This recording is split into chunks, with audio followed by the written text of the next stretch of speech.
Once we have outlets, computer outlets in every home, each of them hooked up to enormous libraries where anyone can ask any question and be given answers, be given reference material, be something you're interested in knowing. From an early age, however silly it might seem to someone else, that's what you're interested in. And you ask, and you can find out, and you can follow it up. And you can do it in your own home, at your own speed, in your own direction, in your own time. Then everyone will enjoy learning.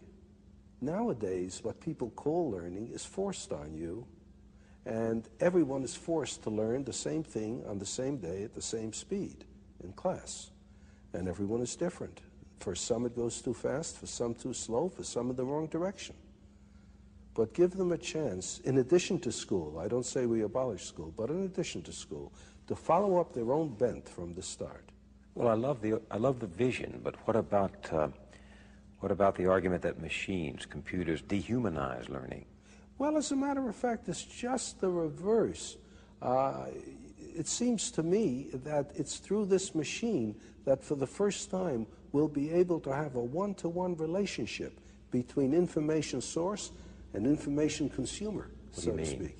Well, in the old days, you used to have tutors for children. A person who could afford it would hire a pedagogue, a tutor, and he would teach the children, and if he knew his job, he could adapt his teaching to the tastes and abilities of the students, you see. But how many people could afford to hire a pedagogue? Most children went uneducated. Then we reached the point where it's absolutely necessary to educate everybody. But the only way we could do it is to have one teacher for a great many of students, and in order to organize the situation properly, we gave them a curriculum to teach from. So how many teachers are good at this too? Like in everything else, the number of teachers is far greater than the number of good teachers. So we either have a one-to-one relationship for the very few or a one-to-many relationship for the many. Now there's a possibility of a one-to-one relationship for the many. Everyone can have a teacher in the form of access to the gathered knowledge of the human species. Through the libraries that are connected to the computer. That's right. On my desk in my home. Right. I can sit there and call up, well, what if I want to learn only about baseball? Well, that's all right. You learn all you want about baseball, because the more you learn about baseball, the more you might grow interested in mathematics to try to figure out what they mean by those earned run averages and the batting averages and so on. You might in the end become more interested in math than baseball if you follow your own bent and you're not told. On the other hand, someone who is interested in mathematics may suddenly find himself very enticed by the problem of how you throw a curved ball.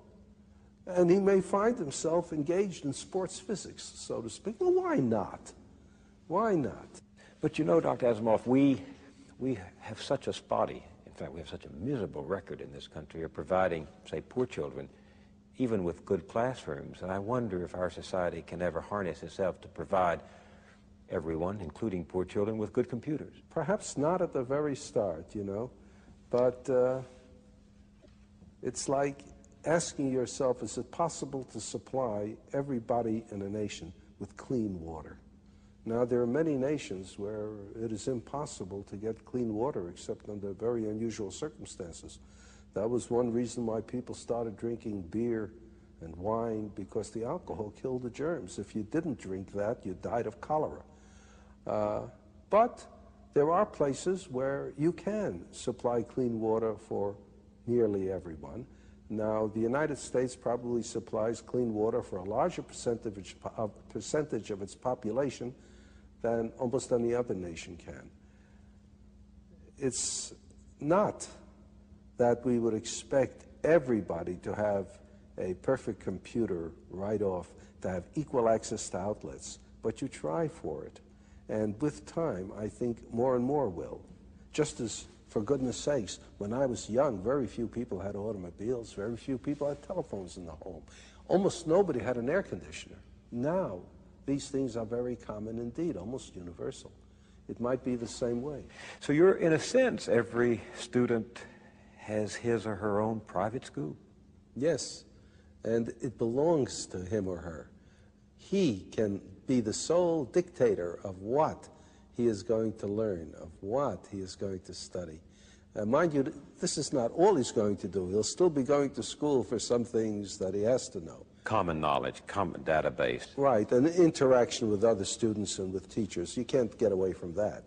But he's got to look forward to the fun in life, which is following his own bent. This revolution you're talking about, personal learning, it's not just for the young, is it?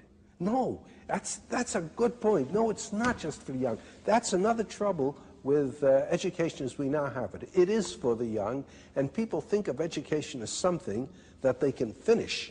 And what's more, when they finish, that's a rite of passage into manhood. Real world. Right. I've finished with school. I'm no more a child. And therefore, anything that reminds you of school, reading books, having ideas, asking questions, that's kid stuff. Now you're an adult, you don't do that sort of thing anymore, you see? And in fact, like prison, the reward of school is getting out. Exactly. Kids begin to say, when you're getting out. And every kid knows that. Every kid knows the only reason he's in school is because he's a kid and little and weak. And as soon as and in fact, if he manages to get out early, if he drops out, why, he's just a premature man. Yeah, so that's exactly right. In the city, I've talked to some of these dropouts, and they think they're there. They think they've become men because they're out of school. That's right. What's wrong with this? Well, what's wrong with it is you have everybody looking forward to no longer learning, and you make them ashamed afterwards of going back to learning. If you have something like this, then anyone, any age, can learn by himself, can continue to be interested. There's no reason then, if you enjoy learning, why you should stop at a given age. People don't stop things they enjoy doing just because they reach a certain age. They don't stop playing tennis just because they turn 40. They don't stop with sex just because they turn 40. They keep it up as long as they can if they enjoy it. And learning will be the same thing. The trouble with learning is most people don't enjoy it because of the circumstances.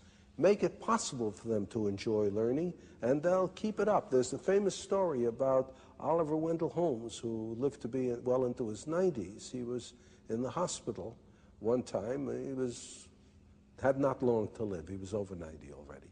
And President Roosevelt came to see him. And there was Oliver Wendell Holmes reading a Greek grammar. And Roosevelt said, "Why are you reading a Greek grammar, Mr. Holmes?"